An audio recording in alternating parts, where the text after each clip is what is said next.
일단은 중국이 받는 충격보다는 미국이 받는 충격이 좀 더 크다라고 판단할 수도 있고요. 지금 이게 시간 경쟁인데 중국은 조금 더 시간은 내 편이다라는 생각을 하고 있죠. 그래서 지금 미국에서 흘러나오는 이야기를 보면 관세를 좀 인하하겠다 이런 부분에서 이야기를 하고 있죠. 지금의 뭐 145에서 반을 줄인다라고 지금 하고 있는데 그만큼 미국 내에 여러 가지 여론이라든가 뭐 지지율 등등에 있어서 지금 트럼프한테 약간 좀 불리하게 가고 있는 것들이죠. 사실 중국은 거기에 대해 아무런 대꾸도 안 하고 있거든요. 서로가 패를 다 알고 있는 입장에서 누가 오래 버티냐의 싸움인 것 같은데 저는 이제 미국이 이렇게 관세 인하를 고려하는 이유는 아무래도 이제 그런 전반적인 미국 내 여론, 그다음에 이제 인플레이션을 인해서 내년에 또 중간 선거도 있기 때문에 내 마음대로 되지 않는다라는 모습이 좀 보여지고 있는 것 같습니다. 그런 부분에서 좀 관세 인하를 고려하고 있지 않나라는 생각을 하고 있습니다. 사실 이게 이제 서로의 자존심 싸움이고 그런데 관세 인하에 대한 부분들 지금 다른 나라는 전부 다 미국에 찾아와서 재무장관과 USTR 대표 트럼프에 찾아와서 관세를 낮춰달라고 다 이야기하는데 중국만 지금 저렇게 하고 있는 거잖아요. 그래서 지금 미중 간의 지금 관세 전쟁 부분에 있어서 지금도 뭐 말도 안 되는 관세죠. 그래서 이게 뭐 저희들 같은 사람 입장에서는 이게는 의미가 없거든요. 사실 145%나 60%나 안 팔리는 건 마찬가지입니다. 때문에 이런 상징적인 의미가 있는데 사실 관세 인하가 미국 경제에 미칠 영향. 근데 관세 인하를 대중국 관세 인하를 지금 뭐 어느 정도 낮출 건지 모르겠지만 여전히 저는 불확실한 요소가 더 커질 것 같고요. 전반적인 미국과 중국 간의 협상의 타협점이 언제쯤 올 것이냐.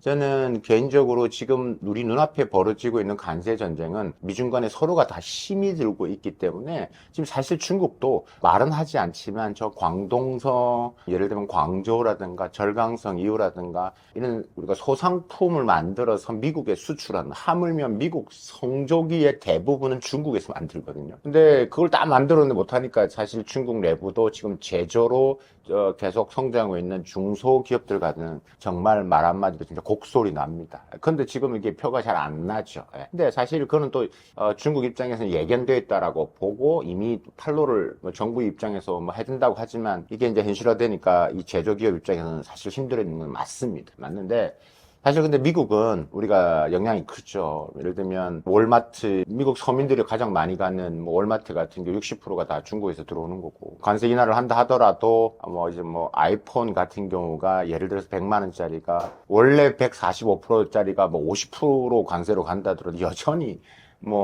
이게 뭐 200만 원 하도 비싸게 안 팔리는 거죠. 그래서 저는 큰 의미가 없다라고 보고 사실 전반적인 지금 미국의 관세 인하에 대한 방향성은 더 트럼프가 초조해 하고 있다라고 이제 판단이 하고 이런 부분에서 미국 경제 부분 특히 우리가 주식 시장이나 금융 자본시장 입장에서는 약간의 이제 상승이 있겠죠. 아무래도 이제 조금 이제 중국과 이제 하회 중국과 여러 가지 이제 이런 조율 협상의 자리에 앉지 않겠느냐. 미국이 관세 인하를 한다라고 했을 때 중국 정부가 협상 자리로 들어온다 했을 때 혹시 타협점이 되고 만약에 타게 된다면 좋을 것이다. 그래가지고 이제 자본시장 입장에서는 좀 변화가 있을 수도 있고 영향을 미칠 수 있다라고 보여지고요.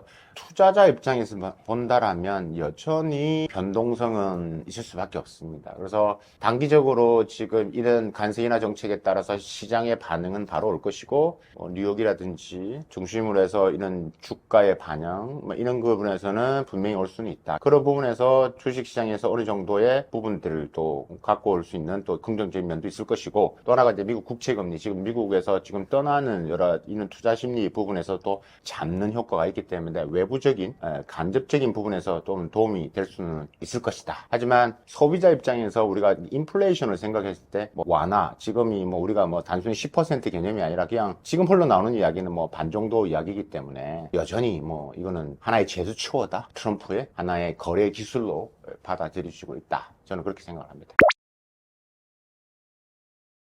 관세 협상을 거부를 지금 할 수밖에 없는 게 미국이 먼저 이렇게 145%를 때리니까 중국도 125%를 이야기를 하는 거고 중국 입장에서는 일단은 뭐 지금 중국도 협상을 해야 되죠. 협상을 해야 되는데 지금 미국 지금 트럼프의 이런 방식에는 응대를 하지 않겠다라는 거죠. 그렇기 때문에 끌려다니면서 중국이 지난 8년 동안 얼마나 많이 준비를 해왔겠습니까? 그러니까 중국이 지금 미국이 트럼프가 때리면 바로바로 대응 시나리오가 나오거든요. 제가 항상 강조하고 있는 게 뭐냐면 이미 서랍 안에 다 있습니다. 중국이 뭐 때리면 이거 바로바로 꺼내됩니다. 바로 다음날 대응을 합니다.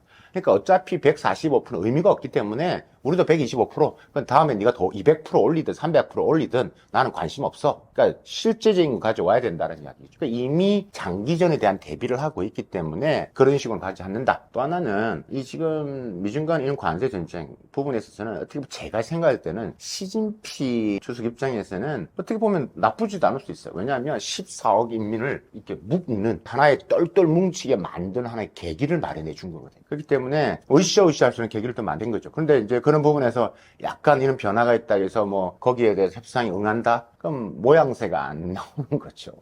그래서 그러니까 여러 가지 입장에서 물론 지금 힘들다. 제가 아까 말씀드렸다시피 이런 제조에 기반하고 중소기업들은 예상했던 거지만 실제 다가왔을 때 이제 물건이 쌓이고 지금 컨테이너가 지금 적체되고 있거든요. 그래서 이런 부분이 있기 때문에 힘들지만 뭐 이런 내부적인 부분들에서 이런 또 모을 수 있는 기회 또 이미 준비를 많이 했기 때문에 내가 여기서 바로바로 저런 식의 뭐 반세를 60%뭐 145에서 뭐 60% 의미가 없기 때문에 이거는 중국 입장에서는 트럼프가 이런 협상을 한다. 그러니까 중국인들이 말을 표현을 쓰면 허장성세다. 뭐 이런 표현을 쓰는 거죠. 그러니까 허풍만 있는 거지 실제 우리가 하자는 의미가 있는 게 아니다. 그러니까 일기 때처럼 우리가 끌려다는 모습은 보여주지 않겠다라는 게 또 강력한 메시지인 것 같습니다. 자, 이거는 이제 우리가 어떤 미중 간의 이슈를 봐야 되는지를 해야 되는데, 지금 단순히 미중 간의 관세 전쟁을 볼 것인지, 앞으로 일어나는 미중 간의 첨단 산업 기술 패권인지, 여러 가지에 따라서 다른데, 만약에 지금 일어나고 있는 미중 간의 관세 전쟁만 본다라면, 저는 어느 정도의 합의점에 갈 수밖에 없다. 이거는 사실 말이 안 되는 건데, 서로가 재료를 만들면 서로가 다 힘듭니다. 미국인들도 물건을 살 수가 없고 지금 미국은 계속 지금 뭐 50개 주에서 계속 지금 집회가 일어나고 있지만 중국도 힘들긴 마찬가지인데 누가 버티냐? 그럼 끝까지 버티고 했을 때 사실 저는 개인적으로 이게 체제에 다르기 때문에 중국은 버틸 거라고요. 그렇기 때문에 미국 입장에서는 안 될 것이고 그다음에 중국도 버티겠지만 힘들기 때문에 가능한 또 수출이 중요하기 때문에 그 어느 정도의 접점에서 모여질 건데 그게 어느 정도냐라고 했을 때 이게 중요한 건데 이게 이제 제가 볼 때는 미국의 대중국 수출 부분에 있어서의 단순하게 관세 부분만 들고 나오면 관계없는데 만약에 미국이 다른 걸 같이 집어넣었을 경우 예를 들면 우리가 수출 통제라고 하는 지금 예를 들면 대중국의 반도체 수출 통제 예를 들면 지금 AI 칩 같은 강우도 지금 또 엔비디아가 H20 같은 걸 지금 또 수출을 통제를 좀 했잖아요. 그랬는데 그러니까 이런 부분에 있어서의 계속하고 관세만 낮춘다. 그럼 중국 입장에서는 별로 의미가 없다라고 이제 볼 수 있는 거죠. 그래서 만약에 그런 첨단 기술 통제까지 끌고 들어오면 이게 협상이 쉽지가 않을 수 있는데 제가 볼 때는 그냥 관세 서로가 조율만 한다 했을 때는 어느 정도의 합의점 도출은 가능해 보인다. 근데 그게 몇 %인지 지금은 우리가 보편적 관세가 있고 상호 관세, 지금 상호 관세로 이야기를 하고 있기 때문에 상호 관세 부분에서의 어느 정도의 접점을 찾아갈 건데 여기에 이제 관세만 보면 저는 서로 간에 타협점이 가능한데 근데 이게 트럼프의 생각과 시진핑의 생각 왜냐하면 다른 요소를 같이 끌고 들어올 수 있기 때문에 그러면 이 협상이 쉽지가 않거든요. 그렇기 때문에 여기에 이제 조금 더 우리가 지켜봐야 할 관전 포인트다라고 볼 수 있을 것 같고 또 하나는 트럼프가 만약에 이제 협상이 앉았다라고 치면 트럼프 대통령은 바로 이럴 겁니다. 1차 무역 협상 때 2022년도 코로나 터지면서 너희가 이행하지 않았던 그때 2천억 달러를 중국이 사주기라고 합의를 봤습니다. 근데 한 60% 정도, 막 65% 정도 중국이 사줬습니다. 그러면 트럼프는 일단 이럴 거예요. 나머지 네가 사주기로 했던 거, 그 지금 2천억 달러에서 한 65% 나머지부터 먼저 사고, 지키고, 나머지 네가 얼마나 더 사줄 건데? 라는 것들을 시작할 겁니다. 근데 중국은 그건 오케이라는 거죠. 근데 그거는 하면서 하는데, 나머지 이제 부분에서의 아까 말씀 수출 통제까지 이제 이슈가 들어가면 복잡해지기 때문에 고는 변수가 있어서 서로 간의 조건을 맞추기는 쉽지 않아 보이긴 한다. 하지만 이대로 계속 갈 수는 없다. 그래서 미국은 뭐 5, 60% 지금 낮춘다는 이야기가 나오는 거고 만약에 수용 가능성을 따진다라면 만약에 그걸 다 배제한 상태에서 그냥 관세 부분만 한다라면 수용할 가능성은 있다. 미중 간의 관세 전쟁, 심각하죠.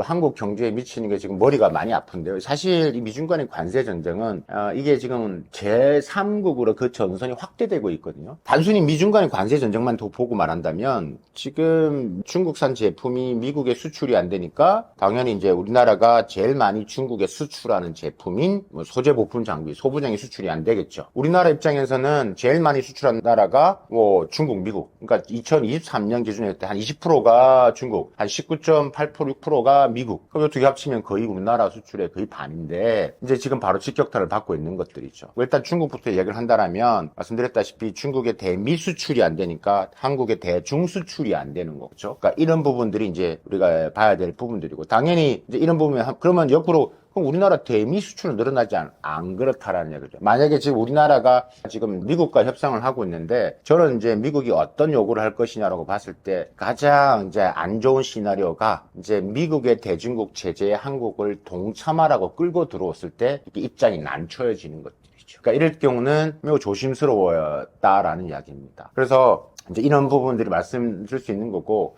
두 번째는 미중 간의 관세 전쟁이 더 이제 심화되고 격화될수록 이제 중국 기업들이 이제 탈중국이 더 많아질 겁니다. 그래서 우리나라에 엄청 많이 투자를 하게 될 겁니다. 근데 여러분 이게 단기적으로 보면요, 우리나라의 FTA가 많이 늘어나니까 와 좋다라고 볼 수 있는데 그건 단기적인 현상이고요. 저는 중장기적으로 부정적인 영향이 더 많다라고 보는 사람입니다. 작년에 우리 정부에서 한 5, 60억 달러의 FDI라고 하죠. 외국인 직접 투자를 유치했다라고 최고의 기록을 올렸다고 강조를 했어요. 근데 그 이면을 보면요, 중국이 중화권이라고 하는데, 중화권이 그러니까 홍콩을 포함한 건데, 사실 홍콩을 포함한 것도 다 중국에 있는 기업들이 홍콩을 통해서 온 거기 때문에 그냥 통으로 중국을 이해하시면 되는데, 그게 20%입니다. 5분의 1이 중국 자본이 들어왔다는 이야기예요. 근데 거기에는 제조업도 있고 서비스 여러 가지가 있는데 제조업도 많이 들어왔어요. 그러니까 이제 중국에서 미국으로 못 나가니까 한국을 통해서 우회해서 미국으로 수출하겠다라는 기업이 더 많은 거죠. 사실 우리가 한중 관계를 봤을 때는 우리나라가 중국에 투자를 많이 했지 중국이 우리나라에 투자를 많이 한 적이 거의 없었습니다. 그러니까 매우 신기하죠. 저희들 입장에서는. 와, 세상이 참 많이 바뀌었다라고 보는 것들이죠.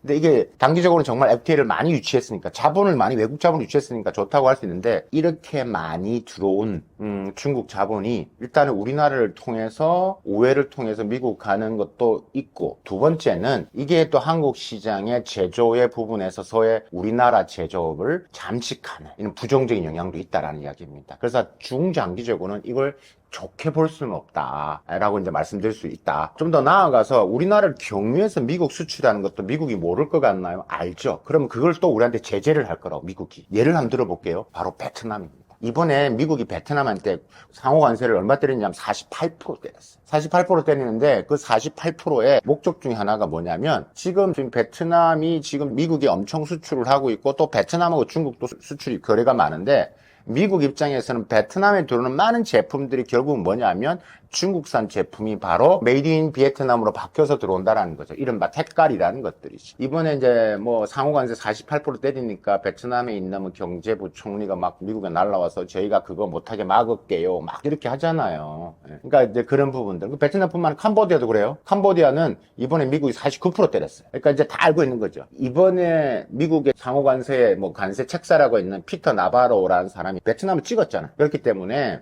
똑같은 일이 우리한테 벌어질 수 있다. 그렇기 때문에 우리가 단기적으로는 우리한테 막 영향이 좋은 것처럼 보이고, 중국 자본이 정말 예전에도 없던 이렇게 많이 들어올 것이고, 또 아마 점점 우리나라에 더 많이 투자를 할 겁니다, 기업들이. 근데 이게 중장기적으로 또 다른 부정적인 효과로 나타날 수 있기 때문에 이걸 좀 관심을 가질 필요가 있다라고 말씀드릴 수 있겠습니다. 사실 요즘 다시 이제 알리바바 테무의 이야기가 많이 나오고 있는데요. 이게 이제 왜 이런 기사가 나오냐면 5월 2일이죠. 뭐 미국이 이런 소액관세 800불짜리 취소하겠다 이제 시작되면서 이제 직구 플랫폼이죠. 알리바바 테무 쉬인의 제품이 어떻게 보면 이제 미국에 이제 저가로 들어간 게 이제 힘들어진 거죠. 그러면서 지금 이슈가 커지고 있는데, 중국에서 미국으로 못 들어가는 제품들이 이제 우회 통로로 이제 한국에 더 들어온다는 이야기입니다. 자, 보세요. 일단 첫 번째는 미중 간의 관세 전쟁으로 해서 저가의 제품들이 지금 쌓여가 있고 어디를 팔 데가 없는 거예요. 그러니까 뭐 여러 가지 물건들이 많이 쌓여 있기 때문에 이걸 어떻게 풀어야 돼요. 그러면 알리나 테무 입장에서는 이것을 또 저가에 사서 그것을 이제 글로벌로 풀 거라. 그럼 플러스 지금 미국에 이제 800불 우리가 말하는 이 최소의 면세 제도 자체가 없어지면 이 지금 알리바바나 특히 테무와 시인 플랫폼들이 이제 힘들어지는 거예요. 그러다 보니까 그 제품들이 이제 한국으로 들어오게 된다라는 이야기고, 한국에서 들어오면 두 가지죠. 첫 번째는 한국에 더 많이 이제 이런 플랫폼들 물건이 쏟아질 것이고요. 또 하나 한국을 경유해서 미국 북미로 가든가 유럽으로 간다라고 우리가 이해를 할 수 있는 것들이죠. 그러면 이제 이렇게 이제 이 직구 제품들이 우리나라에 더 들어오면서 우리나라의 제조와 유통의 생태계는 더 힘들어질 겁니다. 우리가 그 전에 알리와 테무 막 시작할 때 매체에서 보도를 많이 하다가 요즘 잠 뜸하고 있는데 다시 이게 이제 이슈가 되는 것은 바로 그런 이유입니다. 미국에 수출 못하는 제품들이 이제 쏟아져서 우리나라로 들어올 것이고, 거기에서 우리나라에서 또 이제 택깔이 이른바 바뀌면 또 뭐 미국으로 간다든 다른 나라로 가는. 근데 그게 이제 한국이라는 가장 그들이 받을 때는 경쟁력이 있는, 여기를 경유해서 간다는 것들이죠. 그래서 이게 이제 어떠한 이제 우리한테 영향을 줄 것이냐라는 것에 좀 고민을 해봐야 될 것 같고, 사실 그뿐만 아니라 글로벌 할리, 이 지금 알리와 테무가 지금 알리바바가 전 세계 한 200개가 넘는데 나가 있고 테무가 90개가 넘는 나라에 지금 진출해 있거든요. 그러니까 그거를 통해서 여러 형태로 이제 이런 제품들이 분산되고 밀어내기 수출은 더 확산될 가능성이 크다. 그러면 그 지역 시장 플러스 이제 이런 공급망을 어떻게, 제가 말하는 이 글로벌 공급망이죠. 이걸 특히 물류 공급망 이런 거 전략에 따라서 매우 우리가 좀 역동적으로 돌아가면서 피해를 보는 나라와 또 거기에 이제 제조나 유통의 생태계가 많이 붕괴되는 이런 여러 가지 상태를 좀 더 빨리 우리들한테 보여질 것 같습니다. 지금 뭐 일단 조인트 벤처를 만들었죠. 이거는 뭐 이제 같이 했기 때문에 사실 이것도 매우 전략적인 방법이죠. 그러니까 알리바바가 한국 시장에 들어와서 엄청난 영향력을 키워했고 투자를 많이 했고, 한국에서 제가 볼 때는 앞으로의 알리 버전의 로켓 배송까지 준비를 하기 위해서 물류 창고도 만들려고 저는 계속 이야기를 했던 사람이고, 뭐 그거와 별개로 지금 일단은 어쨌든 그러니까 중국 냄새를 빼기 위해서는 결국은 섞어야 되거든요. 그러니까 지금 G마켓 입장에서는 계속 지금 경쟁력이 떨어지고 있고, 그러니까 우리가 MAU라고 하죠. 이게 먼슬리 액티브 유저에서 압도적으로 쿠팡이 많고, 그다음에 알리, 그다음에 테무 이렇게 2, 3위 정도 하는데, 뭐 G마켓은 계속 떨어져 있고, 작년 기준에서 이런 우리 이커머스 플랫폼들이 쿠팡이나 네이버를 제외하고는 대부분 다 마이너스거든요. 그래서 그러니까 이런 G마켓 도중에 서로가 이제 윈윈을 하기 위해서 했는데, 지금 현역 부분에서는 일단 뭐 50대 50을 하는 부분에서 사업에 이제 여러 가지 이제 확장성을 가지고 진행을 뭐 하고 있는 것으로 보여지고 있고요. 그러니까 서로 간에 뭐 딱 맞는 협업을 했다라고 좀 보여지고요. 앞으로 어떤 사업을 이제 확대를 할 것이냐 부분에서 우리가 좀 더 지켜봐야 되겠지만, 아마도 이제 좀 더 깊숙이 들어올 것 같고, 사실 이게 우리나라와 뭐 이런 신세계와 알리바바가 합친 부분들이기 때문에 서로 유통의 공룡이 만들어진 거기 때문에 여기서 또 새로운 뭐 M&A 또 사업으로 확장, 그다음에 이커머스의 새로운 이런 유통의 변화를 만들어내면서 저는 여기에 들어가지 못하는 저 좀 한 4위권, 5위권 밑에 있는 이커머스 플랫폼들은 정말 각자 도생하면서 상황이 더 힘들어질 것 같습니다. 그럼 그럴 경우는 우리가 조금 더 추측을 좀 해본다라면 뭐 그런 것들이 나중에 이제 우리가 뭐 이런 매물로 쏟아질 수도 있고 이런 것들이 저는 걱정이 되는 것들이죠. 기본적으로 지금 이 미중 간의 관세 전쟁으로 인해서 이런 나비 효과가 지금 이야기하는 알리와 테무의 최저가 전략, 지금 물건을 미국에 판매하지 못한 제품들이 쏟아지면서 우리에 들어오면서 이제 뭐 우리 초저가 제품에 대한 이슈, 이것은 단순히 한국뿐만 아니라 일본에도 영향이 클 겁니다. 제가 며칠 전에 일본 방송에 비슷한 이슈를 가지고 제가 인터뷰를 한 적이 있었습니다. 그래서 일본이 이제 이렇게 쏟아져 나올 때 일본도 어떠한 영향을 받을까라는 질문을 제가 TV 인터뷰를 했었습니다. 제가 그때 이런 말을 했던 것 같습니다. 예를 들면 뭐 이게 각 플랫폼마다 전략이 다르거든요. 그러니까 틱톡 샵은 일본을 먼저 들어갔고, 근데 지금 테무나 알리는 이제 한국 시장을 이제 본격화하면서 일본을 이제 확대하는 부분들. 그러면 이렇게 미중 간의 관세 전쟁으로 해서 저렴한 제품이 이제 쏟아져 나옴으로써 한국도 있지만 그 여파가 가까운 일본도 영향이 갈 수밖에 없습니다. 그러면 일본도 제조나 유통의 공습이 시작된다. 그래서 거기에 뭐 저는 개인적으로 우리 소상공인들이 많이 무너질 것으로 보고 있고, 제조, 그러니까 경쟁력이 크지 않은 제조 베이스의 우리나라 생태계는 버티기 힘들 정도로 내몰릴 수 있다라고 저는 이제 그렇게 보고 있고요. 더 나아가서 조금 더 전망을 제가 해본다면, 여러분들은 알리나 테무를 할 때 초저가로만 보시잖아요. 이게 이제 얘들이 가져오는 제품이 초저가 제품 플러스 어떤 걸 갖고 있냐면, 어차피 중국에서도 글로벌리 경쟁력 제품도 미국에 판매하지 못합니다. 그러면 결국은 우회 통로를 통해서 가야 됩니다. 예를 든다면 지금 미국의 뭐 우리나라의 대표적인 뭐 가전기업들, 뭐 LG나 삼성하고 경쟁하고 있는 뭐 이런 메일이라는 가전제품 잘 만들거든요. 그러니까 우리 글로벌 시장에서 항상 우리 경쟁자들입니다. 우리가 입이 딱 벌을 정도 잘 만드는데, 그런 제품들도 이 테무나 알리에 여기를 타고 들어올 겁니다. 그러면 우리가 싼 것만 파는 애들 이렇게 보시면 안 됩니다. 그 위에 쏟아지는 것은 경쟁력이 있는 제품들이 들어옵니다. 그러면 단순히 우리가 중소 제조뿐만이 아니라 우리의 중견까지도 영향을 받을 수 있다는 것을 그림을 그려야 됩니다. 그래서 저는 우리 차기 정부한테 그걸 항상 제가 쓰고 있는 칼럼 중에 있는 건데, 차기 정부가 어떻게 했냐면 지금 이 심각성이 안 도드라 보여지는데, 앞으로 여기에 이제 2, 3년, 3, 4년한테 매우 심각하게 우리의 산업 생태계를 건드릴 거고, 이게 일본까지도 갈 수 있습니다. 그러면 일본도 영향을 받으면 우리가 이거는 또 한국과 일본이 같은 대응을 할 수가 있는 부분들이 있고, 그러니까 이걸 매우 플렉서블하게 유연성 있게 이거 대응하지 않으면 우리 제조 생태계가 힘들 수 있기 때문에 좀 고민할 필요가 있다. 아니면 이 제조 생태계에서 나중에 우리나라 제조업은, 저는 개인적으로 뭐 이대로 우리가 중국을 이해하려고 하지 않고, 중국의 변화, 우리가 아까 중국 제조 2025도 말씀을 드렸지만, AI 이번에 딥시크 보면서 와 이랬지만, 딥시크뿐만이 아니라 조선, 선박, 휴머노이드, 항공 여러 가지 분야에서 지금 매우 지금 미국을 추격을 하고 있고, 어떤 분야는 지금 뭐 미국을 추월했다고 나오는 게 있다. 미국이 왜 중국을 제재를 하겠습니까? 위협이 되니까 제재를 하죠. 매우 심플하지 않아요. 그러니까 이것을 우리가 지피지기 하지 않으면 초격차 유지를 할 수가 없어요.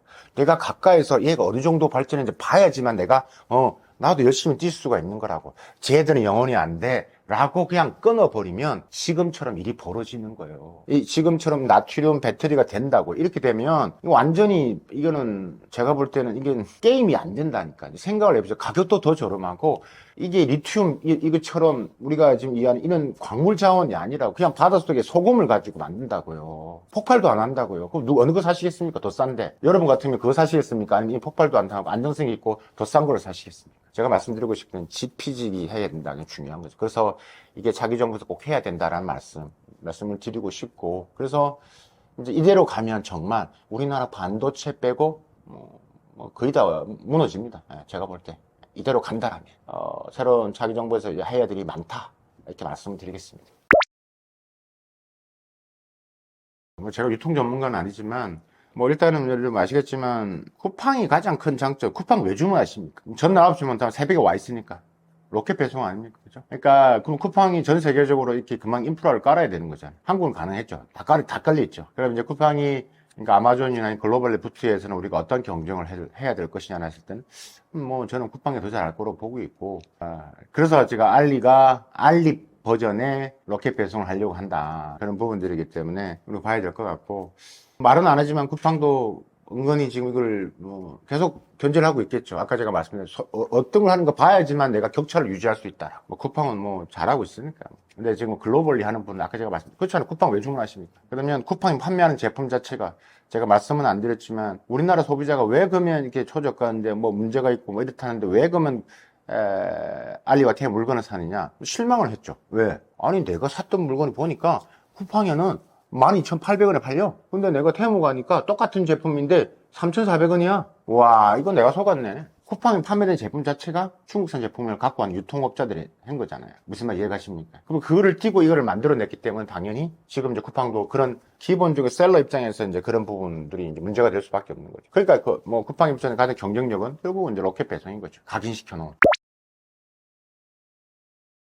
우리가 그냥 중국 하면 여러 가지 어떤 내용이든 간에 잘 알고 있는 게 지피지기 혹은 손잡으면 36개 이런 게 있잖아요. 우리가 지금 미중 간에 일어나고 있는 강대강의 대치 속에서 우리가 어떻게 봐야 되냐라고 했을 때 결국은 지피지기 해야 돼. 우리가 맨날 초격차 유지를 이야기를 하고 있는데 상대가 어느 정도 원인지도 모르는데 무슨 초격차 유지를 합니까? 근데 알고 싶지도 않은 거고 그런 것 같아요. 정말 큰 파도가 온다. 알았으면 좋겠다는 말씀을 드리고 싶고, 여러분, 미중 간에 일어나고 있는 관세 전쟁은 이제 시작입니다. 제가 볼 때는 본 게임은 시작도 안 했습니다. 그게 우리는 얼마나 준비되어 있습니까? 모든 산업을 두고 하는 말입니다. 이런 부분에서 우리가 환기를 시키지 않으면 우리의 제조, 우리의 유통 정말 어려워질 수 있다. 그래서 미중 간에 벌어지고 있는 전략적 이런 패권, 그 속내를 일단 아는 게 중요할 것 같고, 단순하게 지금 일어나고 있는 관세 전쟁에서 앞으로 어떤 방향으로 확대되느냐를 우리가 좀 주시해 볼 필요가 있다라고 이제 말씀을 드릴 수 있을 것 같고요. 미중 간의 어떤 형태로의 이제 충돌은 우리한테는 나비 효과로 분명히 다가오게 되어 있습니다. 거기에는 기회와 위협도 있습니다. 우리가 알면, 지피지기 하면 그게 기회가 되는 거고, 모르면 우리가 그대로 안아야 되는 그냥 리스크가 되는 수밖에 없다라고 생각을 합니다. 오늘 이 시청 방송 들으신 분들은 모두 지피지기 하셔가지고 돈도 많이 버시고 사업에도 성공하시는 그런 현명한 투자자, 기업가 분이 되셨으면 좋겠습니다. 감사합니다.